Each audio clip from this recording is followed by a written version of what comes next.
মাধ্যমিকে অঙ্কে কিভাবে 100 পাওয়া যায়? আদৌ কি অঙ্কে 100 পাওয়া যায়, অথবা কোন প্রিপারেশন স্ট্র্যাটেজি ফলো করলে আমরা টেস্ট এবং মাধ্যমিক সমস্তটাতেই ভালো রেজাল্ট করতে পারি, অঙ্কে একদম দুর্দান্ত রেজাল্ট করতে পারি, 90+ শুধু নয় 100-এ 100 পেতে পারি। এই সমস্তটা নিয়ে আজকের ভিডিওটা। তোমাদের সমস্ত প্রশ্নের উত্তর আজকের ভিডিওর মাধ্যমে তোমরা পেয়ে যাবে। কি প্রিপারেশন স্ট্র্যাটেজি হওয়া উচিত, কিভাবে তোমরা প্রিপারেশান নেবে, এই যে সময়টা রয়েছে, এই যে 6 মাস বলো 5 মাস বলো যাই বলো না কেন, এই যে 4 থেকে 5 মাস বা 6 মাস বেশি করে বলছি আমি, এই যে সময়টা তোমরা পাবে সেটাকে তোমরা কিভাবে কাজে লাগাবে, কিভাবে ইউটিলাইজ করবে এবং ঠিক কোন স্ট্র্যাটেজি মেনটেন করলে তোমরা অঙ্কে দুর্দান্ত রেজাল্ট করতে পারো, এই প্রত্যেকটা বিষয় নিয়ে আজকের ভিডিওতে আলোচনা হবে। এই ভিডিওটা অত্যন্ত ইন্টারেস্টিং হতে চলেছে, ভিডিওটা একটু স্কিপ না করে শেষ পর্যন্ত দেখো। আশা করছি তোমাদের প্রত্যেকটা প্রশ্নের উত্তর আমি একেবারে ক্লিয়ার করে দিতে পারবো। ওকে, তো চলো ভিডিওটা শুরু করি। সর্বপ্রথম আমাদের জানতে হবে যে আমাদের কাছে যে সময়টা ঠিক কতটা। দেখো, অলরেডি সেপ্টেম্বরের 15 তারিখ পার হয়ে গেছে, আজকে ভিডিওটা আমি রেকর্ড করছি সেপ্টেম্বরের 16 তারিখ, তাই তো? এই সময় থেকে আমাদের মোটামুটি 1.5 থেকে 2 মাস হাতে সময় আছে টেস্ট বাকি যে সময়টা, সেটা হচ্ছে আমাদের কত সময় আছে, 1.5 থেকে 2 মাস। এই সময়টাতে আমরা কিভাবে পড়াশোনা করব, কোন স্ট্র্যাটেজি ফলো করব?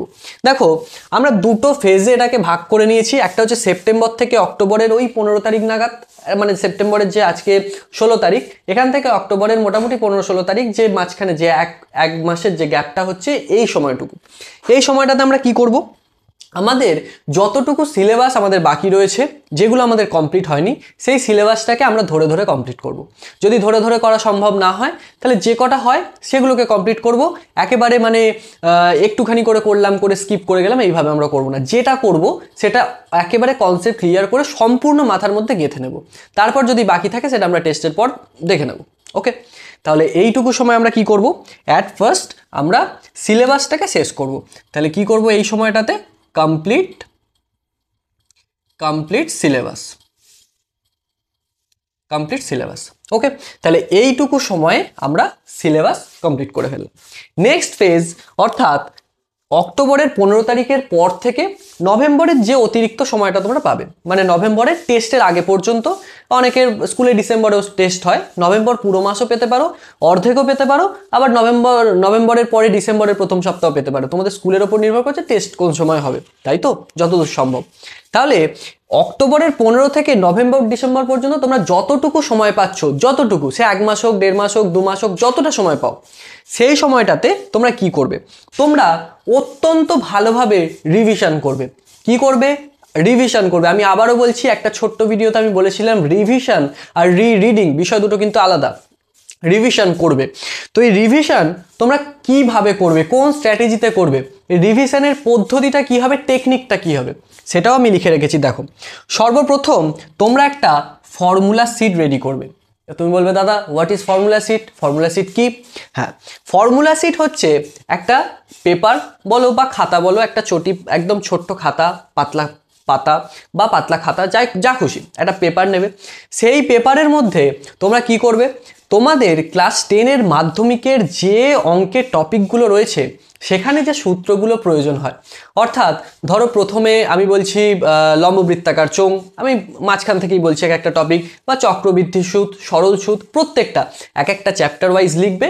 প্রত্যেকটা সেই চ্যাপ্টারের 1, 2, 3, 4 করে যতগুলি করে সূত্র আছে, সে পরিমিতি হোক, জ্যামিতি হোক, বা তোমার ওই যে আমাদের বীজগাণিতিক সূত্রগুলো বলো, প্রত্যেকটা সূত্র তোমরা লিখে রাখবে, নোট করবে।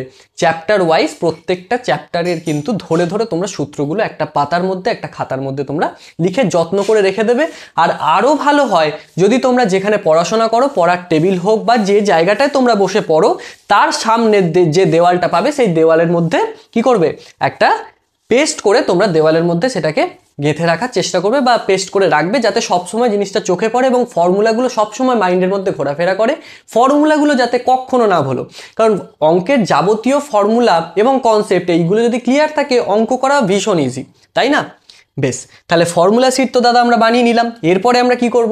ফর্মুলা শিট বানিয়ে নেওয়ার পর তোমরা করবে চ্যাপ্টার ওয়াইজ ধরে ধরে প্র্যাকটিস করবে। মানে 1 নম্বর চ্যাপ্টার যা আছে, 2 নম্বর চ্যাপ্টার, 3 নম্বর চ্যাপ্টার, এইভাবে প্রত্যেকটা চ্যাপ্টার ধরে ধরে প্র্যাকটিস করবে।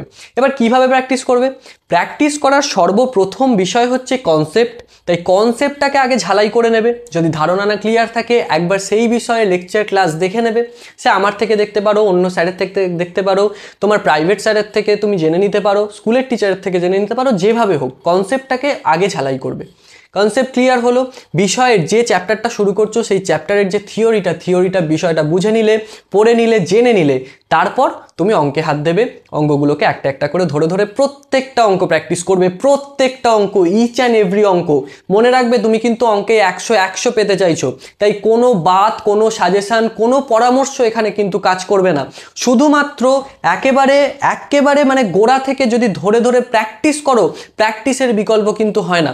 যদি অত্যন্ত মানে কঠোর পরিশ্রম করে তোমরা যদি প্র্যাকটিস করতে পারো, তোমরা যদি ধরে ধরে বিষয়গুলোকে, কনসেপ্টগুলোকে মাথার মধ্যে জড়ো করতে পারো, রেডি করতে পারো, তাহলে কিন্তু 100 পাওয়া থেকে কেউ আটকাতে পারবে না। আর যদি ভাবো সাজেশন ভিত্তিক পড়াশোনা করবো, তাহলে 100 দূরের কথা 50-এর ওপরে পাওয়া ভুলে যাও।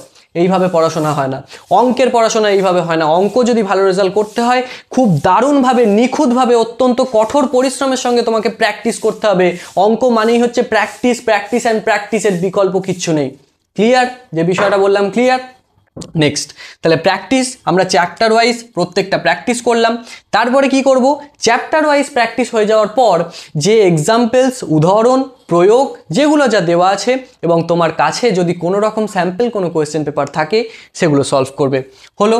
এবং এই যে এক্সাম্পলস প্রয়োগ করার পর স্যাম্পল কোয়েশ্চেন পেপার বলতে কি, আমি দুটো বইয়ের পরামর্শ তোমাদেরকে দেব। 1 নম্বর রায়ান মার্টিনের প্রশ্নবিচিত্রা, তোমরা প্রত্যেকেই জানো, এটা তোমরা সলভ করতে পারো। এবং অত্যন্ত একটা জনপ্রিয় শিক্ষক, আমাদের দাদা সমতুল্য সম্রাট এক্সক্লুসিভ স্যার, সেই সম্রাট স্যারের যদি তোমরা সাজেশনস বইটা ফলো করতে পারো, সেটাও কিন্তু মাধ্যমিকের জন্য অত্যন্ত দুর্দান্ত বই। আমি নিজে হাতে দেখেছি এবং সেটা আমি যদি পারি তোমাদের কিন্তু সলভ করাবো।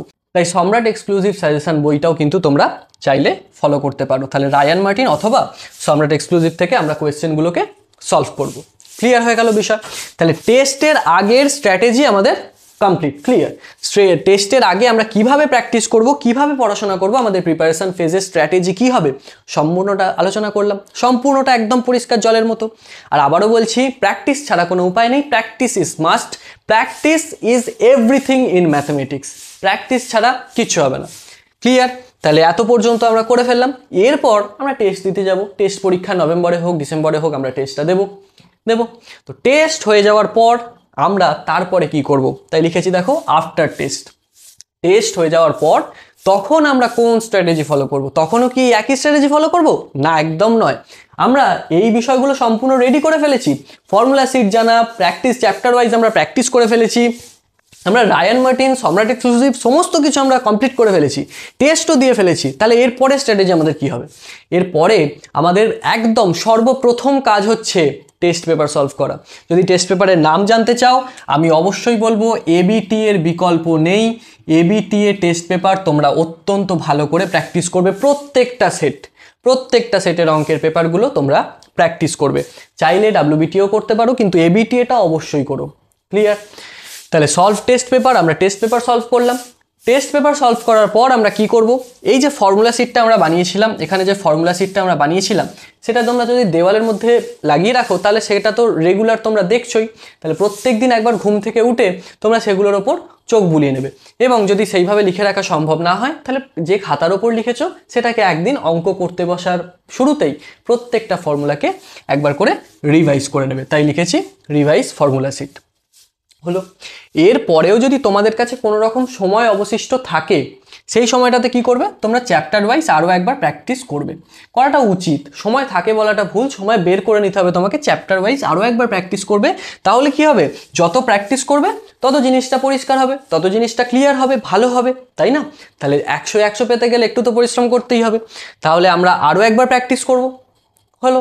তাহলে প্র্যাকটিস করে ফেলার পর সবথেকে মোস্ট ইম্পর্টেন্ট বিষয়, যেটা ছাড়া সম্পূর্ণ প্র্যাকটিসটা একেবারে ভিত্তিহীন, সেটা হচ্ছে মক টেস্ট।